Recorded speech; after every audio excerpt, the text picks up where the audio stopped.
Hey y'all, welcome back to my channel. Today I'm so excited to share with you this fun summer into fall makeup look. I have been itching to play with new makeup, wear more makeup, and just to really experiment with my style from makeup to clothing. Without further hesitation, let's get into creating this makeup look. Okay, we are gonna get started, and I have already done my base makeup off camera, and I normally always do the base makeup in camera except for the last couple videos. I have been struggling, so when I figure out this situation I will share with you what I've been doing, but as for now I'm going to save you like an hour of me like troubleshooting why things are patchy. To start today's look, I am going to be using the Natasha Denona Retro Palette. Recently I purchased this top, and as soon as I purchased it I was like, this palette will be perfect. So that is the palette we're going to be using. My lips already have a little bit of a stain from something I was trying earlier, so I'm going to reapply what I already had. This is the NYX Fat Lip Drip Oil in the shade Mist Call.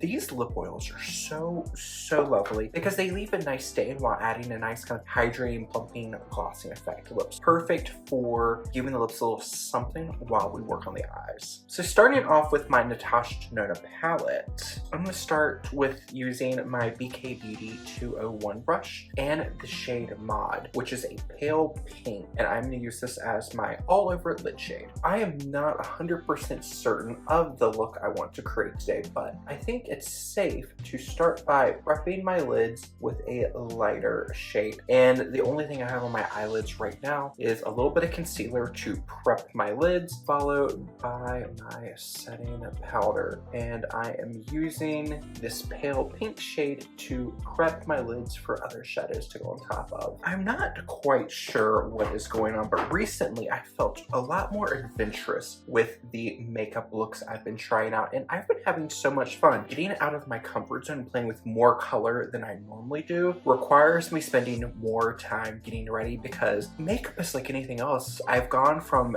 doing this on different people day in and day out to only doing fairly simple looks on myself, and oh my goodness, eye blending is something that has taken me a bit to get back into. I'm going to start with the shade Nude Mauve, and this I'm going to use as a transitional tone. So looking straight ahead with my eyes relaxed, I'm using the mirror in the palette. I want to look straight ahead with my chin in a neutral position, and I'm going to start sketching out where I want the crease of my eye to be, and I'm keeping my brush slightly angled up, keeping this lid space open. I want to keep this lid nice and bright so I can apply my shimmer. And recently I've been working my socket color straight in instead of following the round down here. So my natural socket runs here. I have been going slightly higher and connecting it to the bridge of my nose, and this allows the lid to look larger.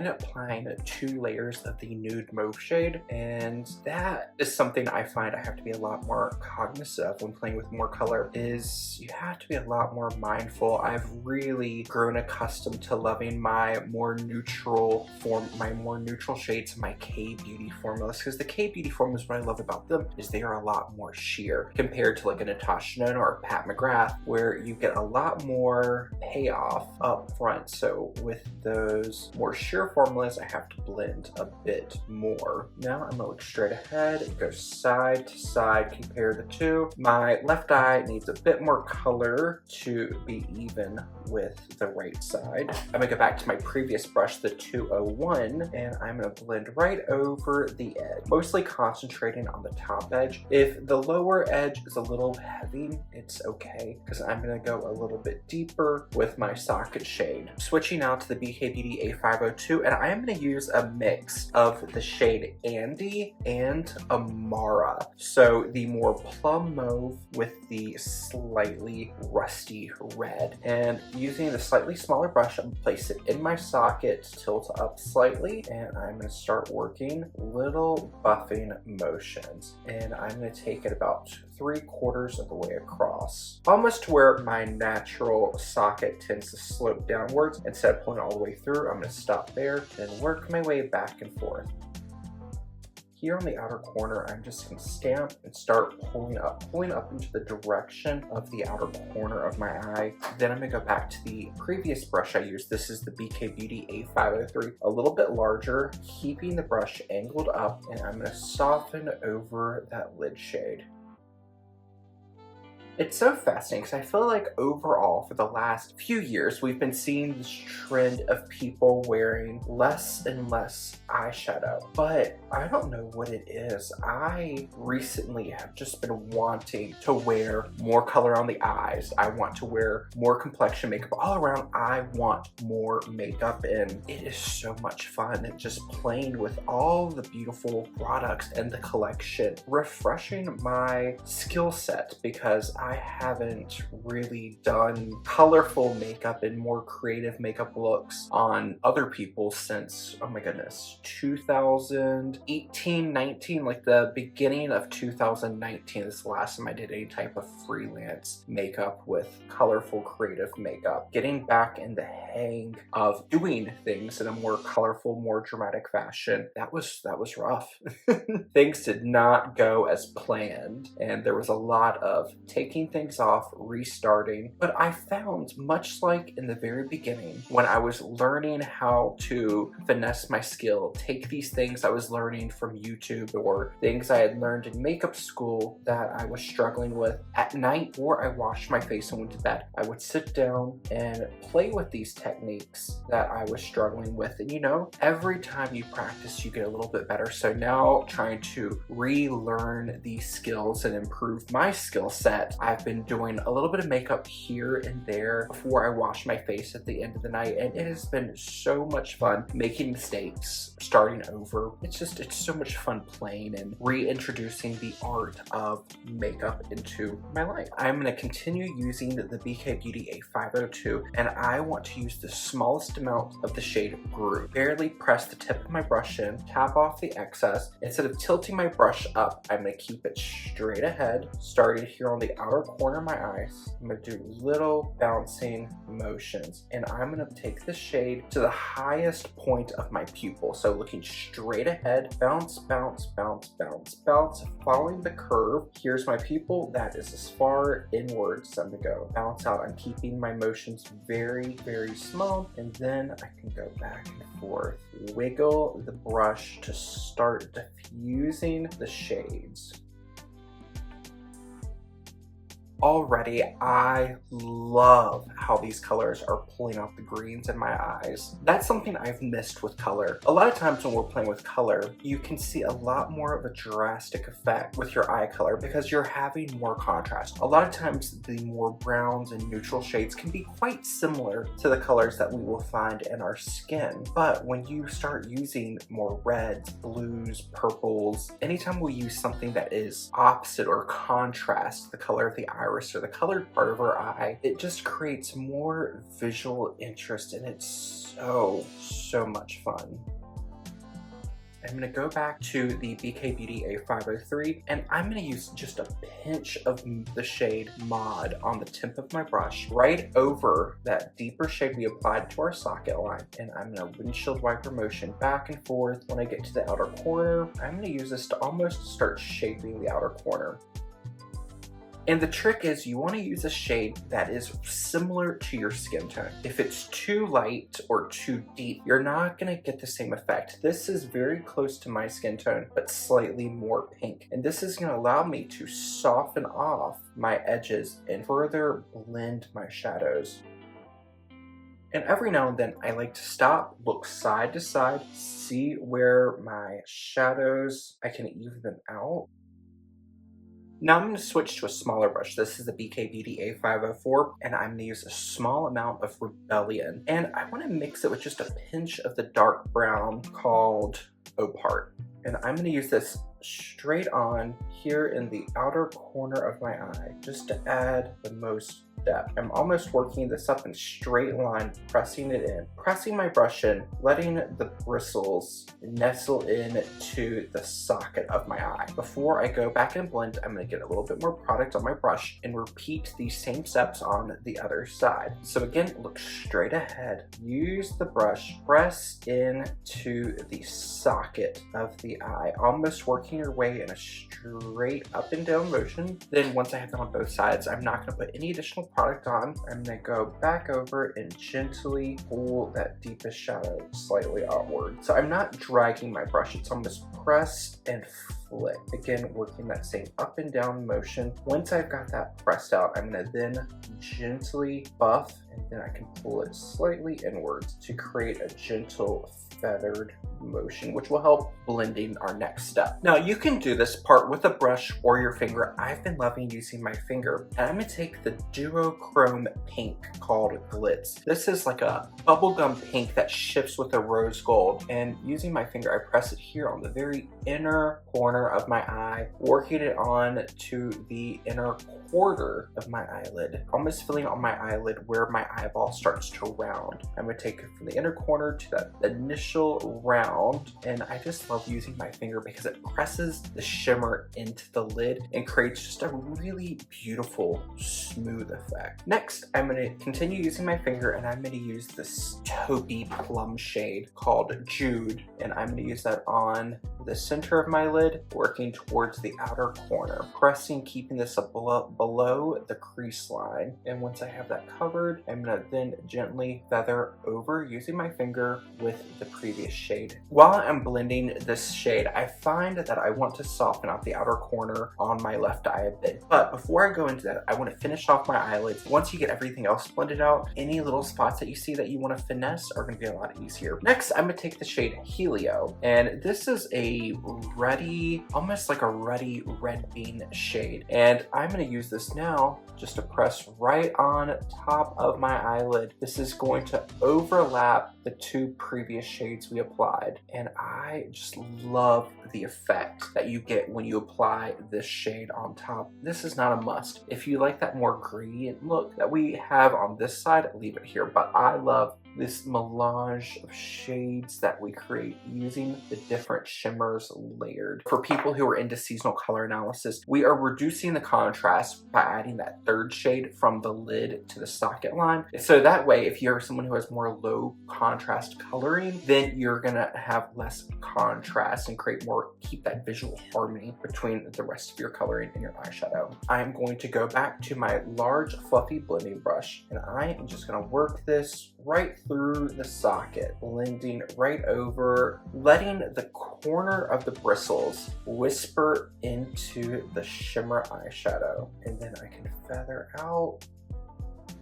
Now I'm going to use my NYX glitter glue, and using just a small amount directly onto my ring finger, I'm going to use this and press right over the center of my lid, working my way towards the inner corner of my eye and tapping this over gently until that initial liquid, almost wet feeling dissipates and I get that tacky layer. Then I'm going to use my index finger with the shade Psychedelic, press this right over that tacky base.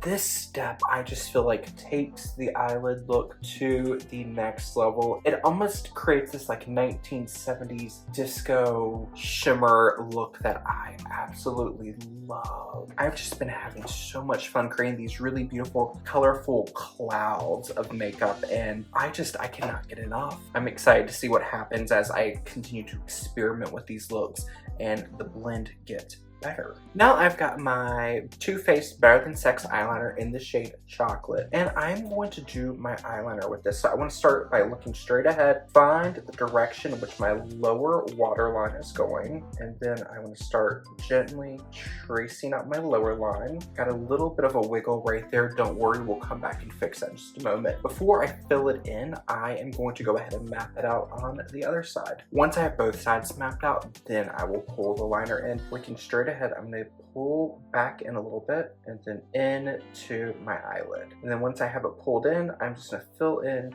this outer corner. I am not excellent at getting my eyeliners symmetrical. I like to focus on getting my shape. Then I'll go back with a handheld mirror and finesse the shape.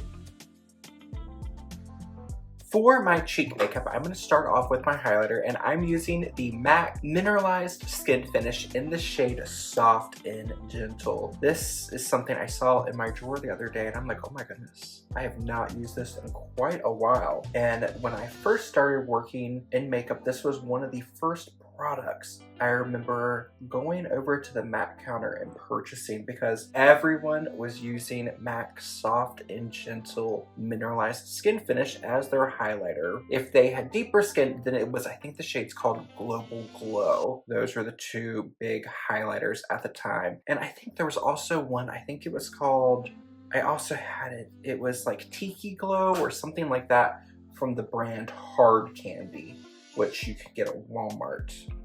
I haven't used anything from Hard Candy in a really long time, it feels. MAC Soft and Gentle, still really beautiful. It is emphasizing skin texture, but with the base I have on right now, not surprising. I feel like this makeup look does need some bronze, so I'm going to use my One Size Turn the Base Versatile Powder Foundation in Light 1R to give my skin a little warmth, and I'm going to bring this down my neck. This is a powder foundation slightly deeper than my skin tone. I like to use this to almost create like a bronzing buffer. Now I'm going to use my Gucci Soleil bronzing powder in the shade number 1, and I'm going to use this a little bit more conservatively, focusing on the perimeter of my face. Using the One Size Beauty powder foundation in a slightly deeper shade almost acts like a transitional tone, so I can use my bronzer and almost have something to blend it into, so that way it's not such a stark contrast between my skin tone and the bronzer. With this eye look, I wanted something almost peachy and something luminous on my cheeks, so I went into my light spring makeup selection and grabbed my Charlotte Tilbury Cheek to Cheek blusher in the shade Love Glow. This is a really beautiful peach pink shimmer on the perimeter, and the inside you have more of a satin. And I'm going to be using my Real Techniques blush brush. And I know with Charlotte Tilbury blushes, they generally talk about the swish and then pop. I mix it all together, and I'm going to apply this very liberally. And I'm using this large, fluffy Real Techniques brush because it is so fluffy. The bristles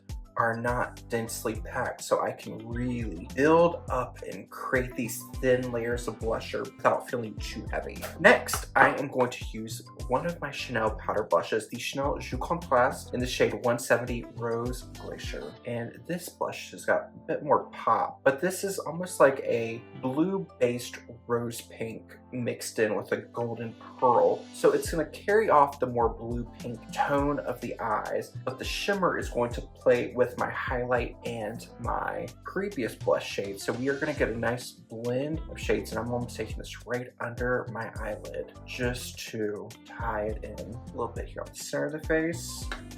You know, I really do not mind this NYX gloss with it, but I'm going to blot this off and see, it's such a beautiful stain it leaves behind. I want to add a lash, but the lashes I normally use, which are the Nishi Blooming number 9 in the shade Nudie Brown, these are just a little too delicate. You can see I normally cut them in half. Since it has more strength, I feel like these eyelashes will just get lost in the mix of everything we've got going on. So I'm going to use a slightly more dramatic lash, and I am going to use the lashes that came in this Kiss Falscara kit. With my typical eyeshadow looks, these were just a little too intense. I feel like today with an eye look that is more intense, I can use these lashes to play with the overall look that we've got going on. Upper lashes are on, and then I had the bright idea to put mascara on my lower lash line, which I never do. And this is why I don't do it, because my eyelashes, I feel like they are so short. It just looks like blobs of mascara when up close you can kind of see all the individual hairs are just there, but my lower lash line is very, very sparse. I am going to add eyeshadow to my lower lash line to camouflage my irregular lash line. So going back to my eyeshadow palette, I am going to start with the shade Jude, which is the shimmery shade I applied on my eyelid, and I'm going to use this just to smudge and smoke out under my lower lash line. And I'm using the small pencil brush. This is the BK Beauty A504. I'm almost using the shade as like an eyeliner, and I want to hug right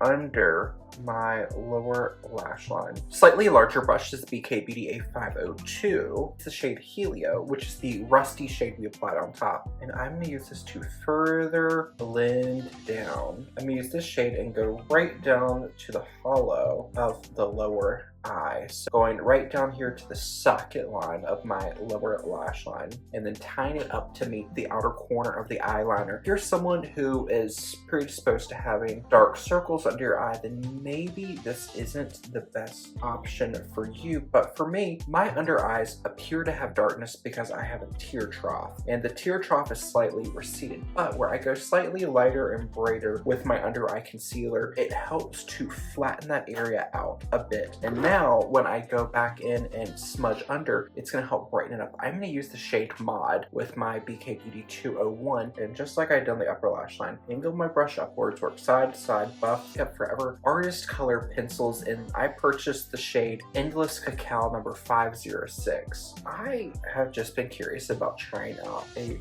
brown lip liner. So instead of lining my lip with it like I normally would, I'm going to use it to shade in the outer corner and just a little bit here under my lower lip. Now already, this feels a little intense for my personal preferences, especially with the drama I have going on here. So I've got this small lip brush. This is a Philomilli 931. Smudge that lip pencil into the lip. So even though it's softening out, you're still getting the effect. I have not used a brown lip pencil in years. Like on myself, it's been at least 10 years. I'm thinking, yeah, because when I first started working at MAC as a freelance artist, I wanted to play with everything. So I remember back then I would use stone or chestnut lip liner to kind of create a gradient for my more pale nudes like Creme Cup. Actually, hold on. MAC Love Me lipstick in the shade Laissez-Faire. Not the vibe. This is okay. So here's MAC Laissez-Faire. It's okay, but this is going to gray mauve, and it's taken this eye look into something a little more grunge. Let's try out a different MAC lipstick. This is the MAC Maximal Matte lipstick in the shade 648. You wouldn't get it. I like this lip color, especially with this top, although I want to lighten it up a little bit. So I am going to use my lip gloss I created with Finding Ferdinand. I will have the hex code I used to create this color. I called the shade Fleur Glacé, which is strawberry ice, and I'm gonna apply it with a little brush. Recently, I had the idea that instead of continuing on doing my PRP treatments, I would just buy a few hair toppers, a few wigs, see what I like. Because when I thought everything was great with the PRP, and then I saw the back of my head, the area that, you know, I don't see every day, so I assume everything is good. Oh my goodness, I look bald. Where are the thousands of dollars in PRP going? Clearly not here where it bothers me. So I'm like, instead of spending another thousands of dollars on PRP, which isn't addressing the signs that I want it to, let's buy some hair pieces. It's been a struggle. It has been a struggle. I haven't done hair in a long time, especially I haven't done long hair in a long time. So my thought was, if I buy something slightly longer, like the length I want it, like my target length for my hair is just, you know, right at the clavicle, right above shoulder line, which my hair is like halfway there. So I wanted something that I could use now and use then. So I bought a few, and I bought this one. This is a heat-friendly synthetic. Cute, really cute. I curled it earlier and then I brushed it out, and when I put it on, it was just giving me like 1970s, and I am going to sing you the original like Dolly Parton version of I Will Always Love You. It was not the vibe. So we are sticking with my bio hair today. I don't know. If you know any good like wig or hairpiece brands, let me know. I have currently tried Raquel Welch. I've tried Jean Reno, which the Jean Reno I've got is really, really great. It's got clips that puts a lot of tension right here where my hair is already more thin and more fine. So I don't want to put pressure there or tension there. So I need to start gluing it down here, but cutting lace, too scared to do with that yet. Ideas or knowledge or any directions you have for working with wigs, hair pieces, let me know because I would love to explore that more. I know it is now, I think it will be August when this video goes up, but I am just ready for all the cozy autumn colors. And oh, I almost forgot, I need to finish off my day and my look with a little bit of fragrance. And I thought the perfect thing to go with this rich regal color would be my Houbigant Quelques Fleurs. This was one of my favorite purchases from London. The sales associate shared with me this is a perfume that Princess Diana wore on her wedding day. So anytime I just want to feel a little regal, a little refreshed, I will use my Houbigant. So that is going to be into today's look. Until we see each other again, I hope you're taking care of yourself wherever it is you are in the world, and I will see you later. Bye, y'all.